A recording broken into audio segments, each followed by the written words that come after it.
दशम पिता गुरु गोबिंद सिंह जी के छोटे साहिबजादों की शहीदी को भुलाने का मतलब है अपने गौरवशाली इतिहास के प्रति नमक हराम होना। एक 17 साल का तो एक 14 साल का, एक 7 साल का तो दूजा 5 साल का। नाम था अजीत सिंह, जुझार सिंह, जोरावर सिंह और फतेह सिंह। पहले गुरु तेग बहादुर जी की शहादत, फिर इन मासूमों की शहादत और फिर गुरु गोबिंद सिंह जी को वीर गति। न्याय और इंसाफ के लिए कुर्बानी इन बच्चों की खानदानी परंपरा बन गई थी। वाटा लम्मिया ते रस्ता पहाड़ दा, तुर जांदे गुरां दे लाल जी। सरसा नदी ते विछोड़ा पै गया, उस वेले दा सुन लो हाल जी। वाक्य उस समय का है जब गुरु गोबिंद सिंह का पूरा परिवार आनंदपुर छोड़ रहा था। सरसा नदी ने जैसे दुश्मनों से दोस्ती कर ली हो। नदी का पानी कम होने का नाम नहीं ले रहा था। इसी दौरान भयंकर तूफान आया। माता गुजरी जी और 2 छोटे साहिबजादे जोरावर सिंह और फतेह सिंह पिता गुरु गोबिंद सिंह जी एवं उनके 2 बड़े भाइयों अजीत सिंह और जुझार सिंह से अलग हो गए। गुरु गोबिंद सिंह जी के बड़े बेटे 17 साल के अजीत सिंह और 14 साल के जुझार सिंह ने चमकौर युद्ध में मुगल फौजों में भारी तबाही मचाई और सैकड़ों मुगलों को मौत के घाट उतारा। लेकिन 10 लाख मुगलिया फौजों के सामने दोनों साहिबजादा धर्म की रक्षा करते करते शहीद हो गए। दोनों पुत्रों की शहादत पर पिता गुरु गोबिंद सिंह जी के मुख से निकला, मेरा मुझ में कुछ नहीं,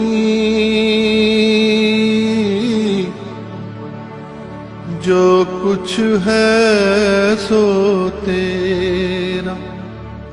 इधर पिता से बिछड़ चुके माता गुजरी के साथ नन्हे जोरावर और फतेह सिंह को रसोइया गंगू ये झूठ बोलकर साथ ले गया कि उन्हें यहां खतरा है।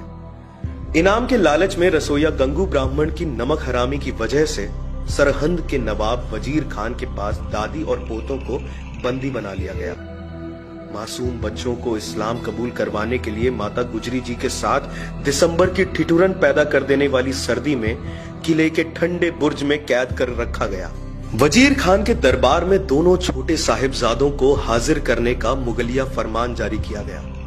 दादी ने अपने पोतों को सजाकर माथे पर कलगी लगाकर भेजा।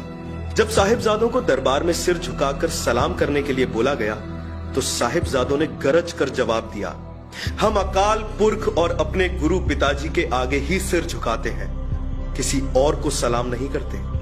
हम तुम्हारे इस जुल्म के खिलाफ प्राण दे देंगे लेकिन झुकेंगे नहीं। कचहरी में नवाब वजीर खान के साथ और भी बड़े बड़े दरबारी बैठे हुए थे। नवाब बच्चों का साहस देखकर आश्चर्य में पड़ गया। मुगलिया फरमान बच्चों को सुनाया गया, मुसलमान बनना स्वीकार नहीं करोगे तो तुम्हारे शरीर के टुकड़े करके सड़कों पर लटका दिए जाएंगे ताकि भविष्य में कोई सिख बनने का साहस ना कर सके। बच्चों का सर ऊंचा था। उन्होंने गरजते हुए जवाब दिया, हमें सिक्खी जान से अधिक प्यारी है। दुनिया का कोई भी लालच व भय हमें सिक्खी से नहीं गिरा सकता। हम इस्लाम धर्म कभी भी स्वीकार नहीं करेंगे। छोटी उम्र में इस जवाब की वजीर खान ने कल्पना तक नहीं की थी। नवाब ने दोनों साहिबजादों को दीवारों में चिनवाने का आदेश जारी कर दिया। दीवारें चिनवाई जा रही थी। भरभराई आंखें लिए आदेश के गुलाम कंपकपे हाथों से एक एक ईंट रख रहे थे।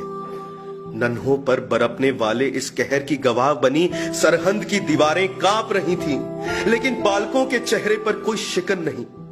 होठों की मुस्कान ये बता रही थी जैसे उन्होंने मौत से यारी कर ली हो। जब दीवार फतेह सिंह के सिर के पास आई तब उनसे बड़े भाई जोरावर सिंह ने कहा, आज शहीद होते हुए मुझे खुशी हो रही है, लेकिन मुझे दुख इस बात का है कि मैं फतेह सिंह से बड़ा हूं और शहीद मेरे से पहले मेरा छोटा भाई फतेह सिंह हो रहा है। छोटे भाई फतेह सिंह ने बड़े भाई को यह कहकर सांत्वना दी, चिंता ताकि कीजिए जो अनहोनी होए, ई मारक संसार में नानक थिर नहीं कोई। काश एक चमत्कार हो जाता। हर किसी की नजरों में उम्मीद की चाहत साफ दिख रही थी, लेकिन निष्ठुर होनी को कुछ और ही मंजूर था। आखिरी ईंट जैसे ही रखी गई, शेर दिल मासूमों के जयकारों की गूंज सुनाई दी। वाहे गुरु जी का खालसा, वाहे गुरु जी की फतेह। वजीर खान के अंदर दहशत का आलम इस कदर हावी था कि कुछ समय बाद उसने फिर से ईंटें हटवाने का आदेश दिया ताकि जान जाने के डर से बच्चों का मन बदल जाए। लेकिन मासूम अडिग थे, सांसें अपने अंतिम पड़ाव पर थीं। अलविदा कहने का वक्त आ गया था। पोतों ने अपनी प्यारी दादी को याद किया। वेला आ गया है दादी जुदाई दा, असा आज मुड़ के औड़ा नहीं। ईंटों को वैसे ही रख दिया गया। माहौल क्रोध से भर चुका था। खेलने कूदने की उम्र में छोटे साहिबजादे शहीद हो गए थे।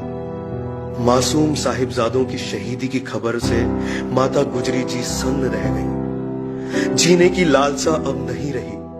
उन्होंने अपनी आंखों में अपने पोतों की आखिरी बार छवि बसाई। धैर्य के साथ माता ने अरदास की एवं अपने प्राण त्याग दिए। साहिबजादों का बलिदान जितना बड़ा था, उससे भी ज्यादा उन्हें उनके अंतिम संस्कार के समय इज्जत बख्शी गई। जुल्मी वजीर खान ने शर्त रखी कि अगर छोटे साहिबजादों तथा माता गुजरी जी का अंतिम संस्कार करना है तो जितनी जमीन चाहिए उस पर सोने की खड़ी मोहरें बिछा दी जाएं। जब ये खबर गुरु गोविंद सिंह के श्रद्धालु दीवान टोडरमल के पास पहुंची तो उन्होंने सोने की खड़ी मोहरें बिछाकर शहीद मासूमों के संस्कार के लिए जमीन मोल ले लिया। गुरु गोविंद सिंह के प्रति इस असीम लगाव के कारण वजीर खान ने दीवान टोडरमल को परिवार सहित जिंदा कोहलुओं में पिसवा दिया। इधर कलेजे के टुकड़ों के साथ जब वहशीपन की खबरें गुरु गोविंद सिंह तक पहुंची तो उनकी भुजाएं फड़फड़ा उठी।